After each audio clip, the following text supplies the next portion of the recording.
हाय, hello, नमस्कार. माझ्या मनारी या आपल्या पॉडकास्टच्या आजच्या भागात मी अंकिता तुम्हा सगळ्यांचं मनापासून स्वागत करते. नेहमीप्रमाणे आपल्यासोबत श्रद्धाताई आहे. श्रद्धाताई, आहेच आहे मी. येस. तर श्रद्धाताई, तुम्हाला माहितीच आहे आज आपण कोणत्या विषयावर बोलणार आहोत? अगं, तुझा चेहरा म्हणजे काय कम्प्युटरची स्क्रीन आहे की मला त्याच्यामध्ये आजचा विषय कळेल? एकतर आपण काही डिस्कस केलेलं नाहीये. हो, पण आपलं काही दिवसांपूर्वी झालं होतं ना बोलणं की या विषयावर करायचंय. अरे असं काय काय बोलतेस? असं नाही अगं, असं काही नव्हतं झालं. हो, पण मला वाटलं तुम्हाला कळलं असेल की आपण इतके म्हणजे त्या विषयावर पुन्हा पुन्हा आपली चर्चा होतीये आणि आपण बोलतोय, मग तुम्हाला कळायला हवं. म्हणजे आज आपण कुठल्या विषयावर बोलणार आहोत? Unsaid expectations. तुला तर कळलंच असेल, तुला हो. माहितीच असेल. हो, मला वाटलं तू करशीलच. हा. ह्या सगळ्या वाक्यांना लागणारा टॅग अनसेड एक्सपेक्टेशन्स. हम्म. श्रद्धाताई, सुरुवात इथूनच करूया की काय असतं हे अनसेड एक्सपेक्टेशन्स? आपल्याकडून, आपल्या जवळच्या व्यक्तींकडून, आपण ज्यांना ओळखत नाही अशा लोकांकडून पण आपल्या अपेक्षा असतात. ओळखत नाही अशा लोकांकडून पण हो, असतात. ट्रेनमध्ये प्रवास करताना कळत नाही हिला किती वेळ झालं मी उभी आहे इथे, थोडीशी जागा देत नाहीये मला ही. ओके, बघ करेक्ट. हे जे अपेक्षा प्रकरण आहे ना, तर ते खूपच मोठं आहे. ओके. पण आज आपण का बोलतोय तर अपेक्षा ठेवणं चुकीचं नाहीये, अपेक्षा कन्व्हे करणं त्याचे जे मार्ग आहेत ते चुकीचे आहेत आपले. बर. तर आपण आज त्याच विषयावर बोलणार आहोत. ओके. अनसेड एक्सपेक्टेशन्स, अनसेड न सांगितलेल्या अपेक्षा. पण मग ह्याच्यामुळे काय गुंते निर्माण होऊ शकतात बरं? गुंते खूपच. हा. मुळात होतं काय माहितीये का, की जितका माणूस जवळचा म्हणजे आपण समजतो, तो काय समजतो तो त्याचं त्याला माहिती आहे. आपल्यासाठी जितका आपल्यासाठी, जवळचा. तितका हा गुंता जास्त. बरोबर, साहजिक आहे. मग आपण ना असे धडाधड स्टेटमेंट देतो. मी तिला चांगली ओळखते. विचार कर अंकिता, मी अचानक आता ॲब्रप्टली उठले आणि तुला एक मारलं. तुला माहितीये तू कशी रिॲक्ट करशील? नाही माहिती तुला. बरोबर. कारण मुळात मी का मारलं हे तुला डायजेस्ट व्हायला वेळ लागेल आणि ही व्यक्ती माझ्याशी अशी वागू शकते हे दुसरं. करेक्ट. मग मला सांग, जर तुलाच नाही माहितीये की तू कशी रिॲक्ट करणार आहेस, जर तुझं तुला सांगता येत नसेल, तर मी हे स्टेटमेंट कशी देऊ शकते की मी अमुक व्यक्तीला चांगलं ओळखते? बरोबर. असं काही नसतं. शक्यच कारण तुम्ही नाही. तुम्हालाच ओळखू शकत नाही. तर हे जे वाक्य आहेत ना, हे सगळ्यात जास्त गोंधळ घालणारी आहेत. मग आपण एकदा आपला असा समज करून घेतला, ही माझी जवळची मैत्रीण आहे, असा एकदा समज तयार झाला, हे बॉन्ड तयार झाले. नातं जितकं जवळचं तितकी अनसेड एक्सपेक्टेशन्सची संख्या आहे ती खूप जास्त असते आणि त्यातून होणारे गुंतेही जास्त गुंते असतात. आणि मग त्याचा परिणाम वादात पण होतो, गैरसमजांमध्ये होतो आणि मग त्याच्यामुळे नातं तुटणं हा प्रकार पण बरोबर. घडतो. हे घडतं कसं? तर आपण काय करतो, एखाद्याला जवळचं मानलं की आपण असं म्हणायला लागतो की जवळीकता म्हणजे काय, तर मला काय वाटतं हे त्या व्यक्तीला, जवळच्या व्यक्तीला आपसूक कळणं किंवा तिने समजून घेणं. मला समजून घे म्हणजे काय करू? कारण समजून घेण्याची माझी व्याख्या वेगळी आहे, तुझी वेगळी आहे, आणखीन कोणाची वेगळी आहे, आणखीन कोणाची वेगळी आहे. बरोबर. जर मग मी तुला म्हणत असेन, समज काल माझ्या ऑफिसमध्ये काहीतरी गडबड झाली आणि मग मी त्यामुळे खट्टू आहे आणि मी असं म्हणतेय की अंकिता तू समजून घे. मग तुझी डेफिनेशन काय आहे? मूड खराब झाला, समजून घेणं म्हणजे काय, की मला जबरदस्ती सिनेमाला नेणं, भेळपुरी खाऊ घालणं, आणखीन काहीतरी अशी मज्जा करणं, ही तुझी समजूत आहे. बरोबर. मला काय वाटतंय समजून घेणं म्हणजे तू माझ्याजवळ बस, आपण दोघीच कुठेतरी बसू, जे काही घडलंय अपमानास्पद माझ्याबरोबर ते मला तुला सांगायचंय आणि मी सांगताना मला रडू येणार आहे, तेव्हा तू माझ्या खांद्यावर हात ठेव. ही माझी अपेक्षा आहे किंवा माझी व्याख्या आहे समजून घेण्याची. मग जर मी तुला म्हणतेय की अंकिता समजून घे, तुझं डोकं कसं चालणार आहे? तुझ्या व्याख्येप्रमाणे. करेक्ट. मग तू काय करणार? चल सिनेमाला जाऊ. मी काय फील करणार? मी काय सांगतेय आणि ही मला काय म्हणतेय, सिनेमासारखी फालतू गोष्ट सांगतेय मला. कळलं? येस. आपण इतर प्राण्यांपेक्षा सुपेरियर का आहोत? आपण बोलतो. बरोबर. भावना सगळ्यांना आहेत, सगळ्या प्राण्यांना आहेत. पण आपल्यामध्ये फरक काय आहे की आपल्याला बुद्धी आहे आणि त्यामुळे आपण आपल्या भावना शब्दात व्यक्त करू शकतो. हेच तर आपलं वेगळेपण आहे. मग आपण नेमकं काय करतो? तेच तर सोडून देतो आपण. म्हणजे आपण राग आल्यावर अदवा तद्वा बोलतो, तेव्हा नको ते बोलतो. पण जे बोलायचंय ते नाही बोलत आपण. आणि मग काय होतं, की मला कळतच नाही. तुझं डोकं तुझ्या गणिताप्रमाणे चालतं, माझं डोकं माझ्या व्याख्येप्रमाणे चालतं. बरोबर. आणि मग काय होतं, की नात्यामध्ये येते दरी, की मी काहीतरी सीरियस बोलायचा प्रयत्न करते आणि ही ऐकून घेत नाहीये. मग इथे असा गोंधळ सुरू होतो अनसेड एक्सपेक्टेशन्सचा.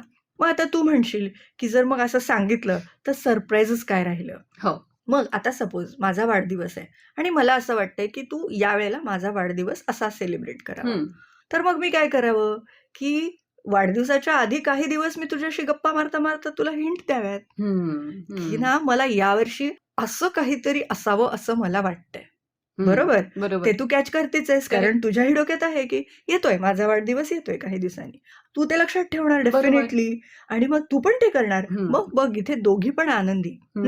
की तुला आनंद कशाचा मिळतोय, की तिची जी इच्छा आहे ती मी पूर्ण करतेय आणि मला काय आनंद आहे, की माझी जी फॅन्टसी होती ती बरोबर. फुलफिल होतेय. करेक्ट. इथे सरप्राईज पण आहे, कारण मी तुला डायरेक्टली सांगितलेलं नाहीये बरोबर. आणि मी असं अज्युम पण केलेलं नाहीये, की तू ते करशील.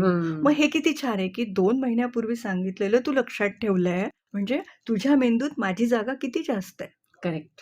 पण आपल्याकडे ना अशा प्रकारच्या गोष्टींचं खूप ग्लोरिफिकेशन आहे, की शब्दा वाचून कळले सारे किंवा आखो ही आखो में वगैरे अशा गाण्यांपासनं ते अशा एक्सप्रेशन्स पर्यंत आपण खूप वेळा हे बघतो. तर मग सगळं बोलूनच सांगावं लागतं का हो? मी तुला एक सांगू का?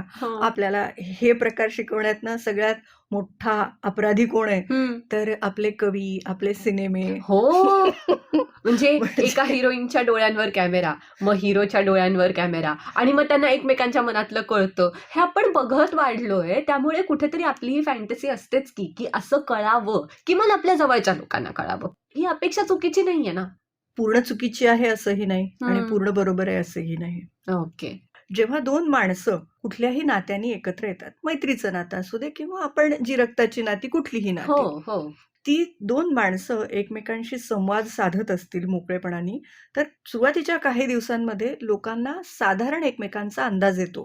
की त्याच्या वागण्याचा हा अर्थ आहे, त्याच्या या शब्दांची ही गहनता आहे किंवा ही तीव्रता आहे. बरोबर. आणि मग हे जर समजायला लागलं, ओळखणं, एकमेकांना ओळखणं किंवा जाणून घेणं म्हणजे हे आहे. ह्याला क्यू देणं असं म्हणतात. तर हे जर तुम्ही कॅच करायला लागलात, तर हे काही प्रमाणात तुम्ही समोरच्याकडून एक्सपेक्ट करू शकता, की बाबा न बोलताही त्याला कळलं. आपल्या जवळ असतात अशा मित्रमैत्रिणी असतात.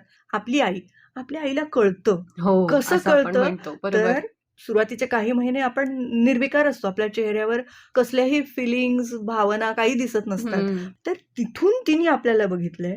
आपले शब्द आपण तिच्याकडून शिकलोय. बरोबर. मग मी जे म्हणते, की क्यू देणं आणि तो कॅच करणं, हे आपल्या आईबरोबर खूप चांगलं, कारण तिनेच आपल्याला घडवलेलं आहे. करेक्ट. म्हणून तिला कळत असतं. म्हणून तिला आपल्याला बोलायची गरज पडत नाही. आपल्याला कळतं का तिचं? नाही कळत. नाही. याचं कारण काय? तर आपण तिला तितकंच बघितलं नाही किंवा तिच्या वागण्याचे अर्थ काढले नाही. म्हणून हे असं घडतं. म्हणून काय तर तुम्ही जेव्हा एकमेकांशी बॉन्डिंग तयार करत असता, ते काही डेलिबरेटली करत नसता, घडत जातं. आपण ज्याला म्हणतो, की मेंदूला मेंदू लागतो आमचा. आमच्या तारा जुळतात. वेव्हलेंथ जमते. मग जेव्हा आपण एकमेकांचे क्यूज कॅच करायला लागतो, इतकं व्यवस्थित तुम्ही एकमेकांचं ऑब्झर्वेशन ठेवत असाल, तर तुम्ही काही प्रमाणात समोरच्याकडून एक्सपेक्ट करू शकता, की तुम्ही काय म्हणताय. तुमच्या ज्या अनसेड गोष्टी आहेत त्या त्याला कळतील. पण नेहमीच नाही. कारण कॉम्प्लेक्सिटी किती आहे तुमच्या भावनांची. कॉम्प्लेक्सिटी जर खूप जास्त असेल तर ते म्हणजे तुम्हीच म्हणता ना, की मला आता काय वाटतंय ना, हे मी शब्दात सांगूच शकत नाही.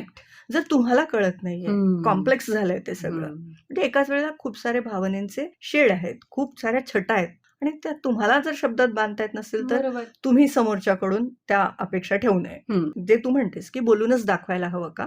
तर ते तुमचं समोरच्या व्यक्तीबरोबर कसं नातं आहे त्याच्यावर अवलंबून आहे. तुमच्या भावना किती कॉम्प्लेक्स आहेत त्याच्यावरही अवलंबून आहे.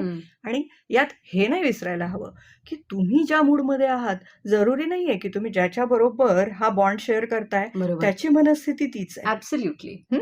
जर तोच जर डिस्टर्ब असेल किंवा तो आत्ता आनंदाच्या मूडमध्ये आहे स्वतःच्या कसल्या तरी, त्याला नाही तुमचं रडगाणं ऐकायचं. कारण ती एक व्यक्ती आहे. तिला स्वतःची मतं, स्वतःच्या भावना, सगळ्यात अगोदर भावना, मग स्वतःची मतं, विचार आणि काय वाटेल ते करण्याचं स्वातंत्र्य आहे.